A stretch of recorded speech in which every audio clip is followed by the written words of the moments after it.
पे दोनों विधानसभा सीट कांग्रेस की पारंपरिक सीट रही है। जदयू ने दोनों कांग्रेस की पारंपरिक सीटों पे कब्जा कर लिया। शेखपुरा में जो है आरजेडी ने करीब 5000 मतों से चुनाव जीता।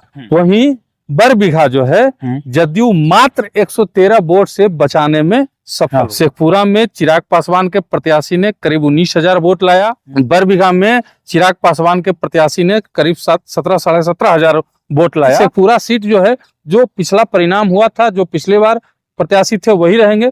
जनसुराज से और अन्य दलों से प्रत्याशी आशा से बरबीघा सीट के लिए चिराग पासवान ने दावेदारी की है। चूंकि दोनों सीटों पे चुनाव लड़े थे और अच्छा वोट आ गया है कि 4 करोड़ रुपया लिए हैं। क्या लिए, नहीं लिए, हाँ लिए या लिए कि नहीं लिए। फिर वहां पे नीतीश कुमार जी कहेंगे ना, ये तो हमको धोखा दिया था विश्वास मतवा में, इसको कैसे दें। एनडीए और महागठबंधन, इन दोनों में जो है अभी बरबीघा को लेकर के संशय की स्थिति। बिहार विधानसभा चुनाव के अब कुछ ही महीने रह गए। ऐसे में लगातार लोग ये जानना चाह रहे हैं कि 243 विधानसभा सीटों का समीकरण क्या कहता है। लगातार हम आपको अपडेट भी कर रहे हैं कि क्या समीकरण कहता है, लेकिन आज जिस जिले का विधानसभा का समीकरण आपको समझाएंगे वो जिला है शेखपुरा। छोटा जिला है जहां मात्र 2 विधानसभा, एक बरबीघा विधानसभा तो दूसरा शेखपुरा विधानसभा। सबसे ज्यादा चर्चा में रहा है बरबीघा विधानसभा। वजह भी साफ है, वर्तमान में जो बिहार सरकार के मंत्री हैं अशोक चौधरी, वो भी वहां से चुनाव लड़े हैं। उनके पिताजी भी बरबीघा से चुनाव लड़े। आज इन दोनों विधानसभा का पूरा समीकरण जो है एक ही वीडियो में आपको समझने को मौका मिलेगा। इसी मुद्दे पे बात करेंगे। साथ में हम मगही न्यूज के संपादक निशिकांत गिरी जी। निशिकांत जी, शेखपुरा जिला काफी छोटा जिला जहां मात्र 2 विधानसभा, एक बरबीघा तो दूसरा शेखपुरा विधानसभा। बरबीघा तो हमेशा हॉट सीट बना रहा है। नहीं, यहाँ हम आपको रोकेंगे। शेखपुरा भी हॉट सीट रहा है और शेखपुरा भी जाना जाता है, क्योंकि वहां पे किसी समय में कांग्रेस के कद्दावर नेता राजू बाबू चुनाव लड़े थे शेखपुरा से। और शेखपुरा उनका जो है गृह क्षेत्र भी है, तो शेखपुरा से उनके बेटे, उनकी पुत्र वधू सभी जो है चुनाव जीत चुके हैं। तो हॉट सीट शेखपुरा भी माना जाता है। हाँ। तो आज जो है आप इन दोनों विधानसभा के समीकरण जो है हमारे दर्शकों को समझाइए कि क्या समीकरण कहती है 2025 विधानसभा चुनाव। कम समय में सबसे पहले इतिहास को पलट के देख लेते हैं। शेखपुरा जिला एक ऐसा जिला है जहां पे दोनों विधानसभा सीट कांग्रेस की पारंपरिक सीट रही है।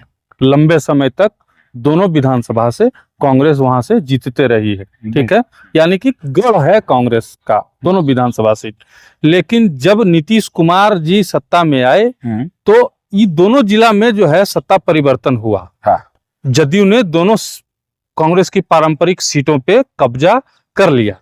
लेकिन पिछले चुनाव में शेखपुरा जो 2020 का विधानसभा चुनाव था, वहां पे शेखपुरा विधानसभा सीट पे आरजेडी ने अपनी दावेदारी की।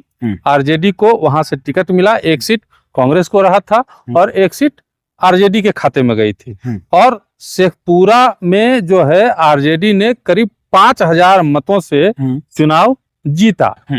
वहीं बरबीघा जो है जदयू मात्र 113 वोट से बचाने में सफल हुई। मात्र 113 वोट जी। इसका सबसे बड़ा कारण ये रहा कि बिहार विधानसभा में जो करीब 40 के करीब सीटें थी, वो चिराग पासवान के अलग चुनाव लड़ने के कारण प्रभावित हुई थी।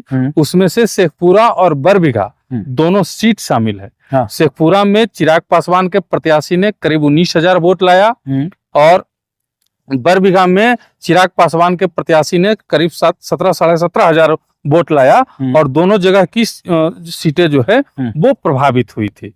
अब आते हैं 2025 में। एक बार फिर से कांग्रेस ने दोनों सीटों पे अपनी दावेदारी कर दी है। मुझे मेरी सीट जो है वो वापस चाहिए। कांग्रेस शेखपुरा सीट भी लड़ना चाह रहा है, हालांकि शेखपुरा सीट कांग्रेस नहीं लड़ पाएगा क्योंकि ये संभव भी नहीं है, वहां पे आरजेडी के सिटिंग विधायक हैं, तो वहां पे नहीं लड़ पाएगा। और बरबीघा सीट पे कांग्रेस चुनाव लड़ेगा, इसमें कोई संशय वाली स्थिति भी नहीं है। अब समझ लीजिए कि एनडीए का क्या होगा। एनडीए में जहां पिछली बार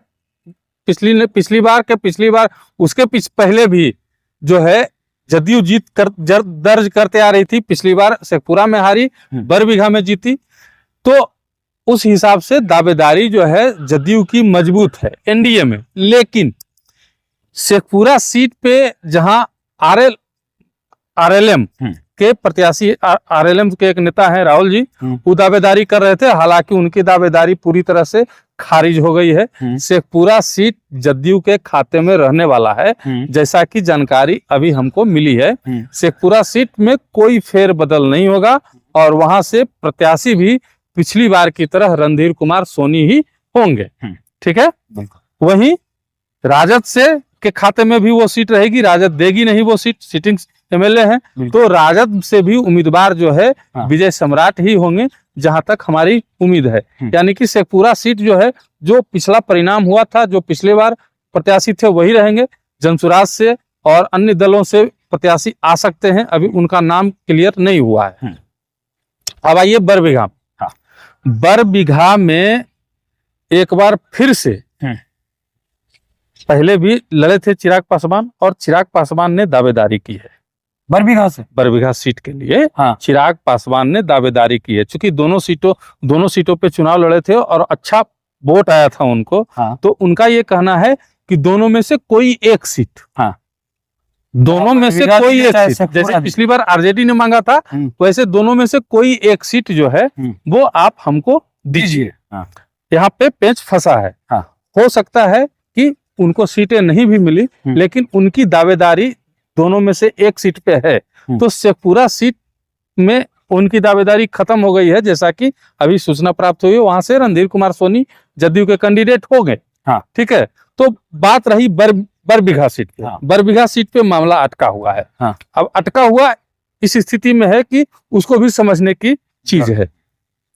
अब ये समझिए कि बरबीघा से सिटिंग एमएलए हैं सुदर्शन कुमार। बिल्कुल ठीक है। सुदर्शन कुमार पे पिछली बार जब विश्वास मत पेश हो रहा था विधानसभा में, ठीक है, तो उसमें आरजेडी से पैसे लेने का आरोप लगा है। एक वीडियो भी हाल फिलहाल में चला है, उसमें आलोक यादव और भी कई नाम शामिल हुए हैं। कहा गया है कि 4 करोड़ रुपया लिए हैं। क्या लिए, नहीं लिए, हाँ लिए या लिए कि नहीं लिए, वो तो वही जानेंगे, और देने वाले जाने, लेने वाले जाने। लेकिन आरोप ये लग रहा है, तो कहा जा रहा है कि अब इस आरोप के बाद जो है शेखपुरा बरबीघा सीट में सुदर्शन कुमार की दावेदारी नहीं मतलब कोई काम करने वाले नहीं है। सुदर्शन कुमार को टिकट नहीं मिलने वाला है। हालांकि राजनीति है, कुछ भी हो सकता है, लेकिन फिलहाल यही स्थिति है। जदयू वहां पे नया कैंडिडेट ढूंढ रही है। अशोक चौधरी जो मंत्री हैं, उनकी भी सीट रही है, चूंकि उनका भी दबदबा है, उनके भी क्षेत्र में लोग हैं, उनकी भी जनता है।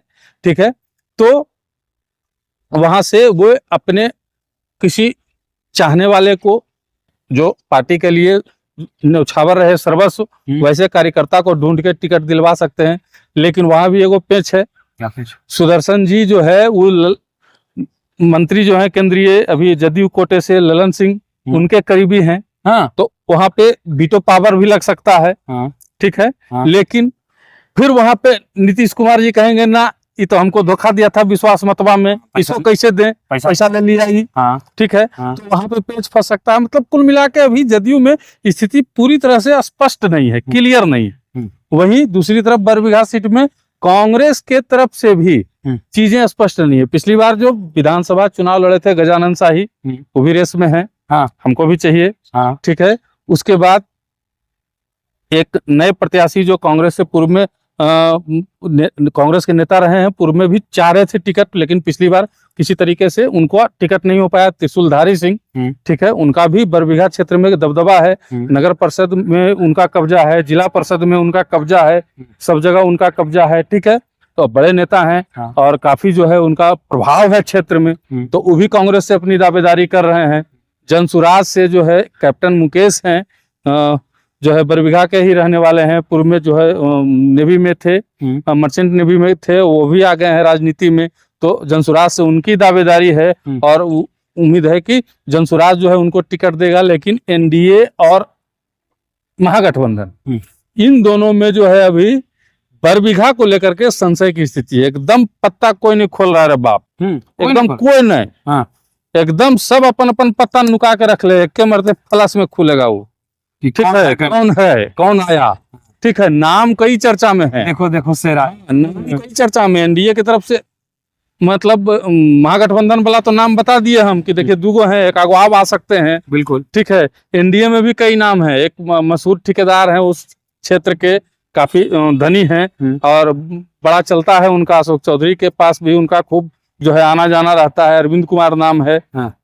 वही उनका भी नाम सामने आ रहा है। एक पुराने जो है माने जदयू के कार्यकर्ता उठ के आए हैं, बड़ा करीबी हैं ललन, अभी फिलहाल ललन बाबू के करीबी हैं, पहले आरसीपी बाबू के करीबी थे, मुख्यमंत्री जी भी उनको खूब मानते हैं, लेकिन आज तक टिकट या कोई भी पद उनको जो है नहीं दिया गया। इस तरीके का पार्टी में जो है पद मिला, लेकिन ऐसा कोई पद नहीं दिया गया, लेकिन वो भी कह रहे हैं कि हम चुनाव लड़ेंगे, इस बार हम आ सकते हैं। अंजनी कुमार नाम है उनका, तो वो भी जो है सब कुछ पार्टी में जाके अपना जो बायोडाटा वगैरह रहता है वो दिए हैं। हो सकता है कोई छुपा रुस्तम भी हो। हाँ। इसके पहले नाम जो है अशोक चौधरी के जो दामाद हैं शांभवी चौधरी सांसद के पति सायन कुणाल जी का नाम आ रहा था, लेकिन उन्होंने साफ कर दिया कि जो है अब हम राजनीति में, मतलब सक्रिय राजनीति में, इस तरीके की राजनीति में नहीं आएंगे। पहले इच्छा थी कि लड़ें, लेकिन जब से मतलब आचार्य कुणाल किशोर साहब का जब देहांत हुआ तो उसके बाद से मतलब कहे कि समाज सेवा ही जो है हम अपना क्षेत्र बनाएंगे, अभी फिलहाल हम राजनीति में नहीं सोचे हैं। लेकिन नाम पहले था, लेकिन अभी भी नाम वो रेस में है, लोगों को अभी भी लगता है कि वो भी जा सकते हैं चुनाव लड़ने के लिए। तो एनडीए में स्थिति जो है एकदम पूरी तरह से ये गुत्थम गुत्थी वाली है, और वहीं महागठबंधन में भी जो है गुत्थम गुत्थी वाली है। यानी कि अब इसको ऐसे समझिएगा कि शेखपुरा में स्थिति पूरी तरह से क्लियर है, कहीं कोई किंतु परंतु नहीं। बरबीघा में पेश फंसा जो थे वही रहेंगे। बरबीघा में दोनों जो महत्वपूर्ण गठबंधन है, ठीक है, दोनों महत्वपूर्ण गठबंधन के पास जो है वो प्रॉब्लम है उम्मीदवार का, ठीक है, किसको दें। सब एक से बढ़कर एक हैं बरबीघा में, किसको दिया जाए, माने स्थिति ऐसा है कि किसको दें। तो इस तरीके की स्थिति है। अब देखना होगा कि आने वाले दिनों में क्या कुछ होता है, और जैसे ही स्थिति क्लियर होगी हम आप लोग को बताएंगे। तो आप ये तमाम बातें सुना कि किस तरीके से बरबीघा और शेखपुरा का समीकरण कहता है। सीधे तौर पे समझा जाए तो शेखपुरा विधानसभा में तो क्लियर है कैंडिडेट को लेकर के कि कौन कैंडिडेट उतरेंगे और कौन नहीं उतरेंगे, लेकिन पेच फंसा है बरबीघा में, क्योंकि बरबीघा में एनडीए के दो सहयोगी दल जो है काफी मजबूती से डटी हुई है कि हमारा ही कैंडिडेट जो है वहां से उम्मीदवार होगा। लेकिन अब ये देखने वाली बात होगी कि आखिर किनके खाते में जो है बरबीघा का सीट जो है वो जाता है। फिलहाल इस खबर में इतना ही, धन्यवाद। चलो समेटो।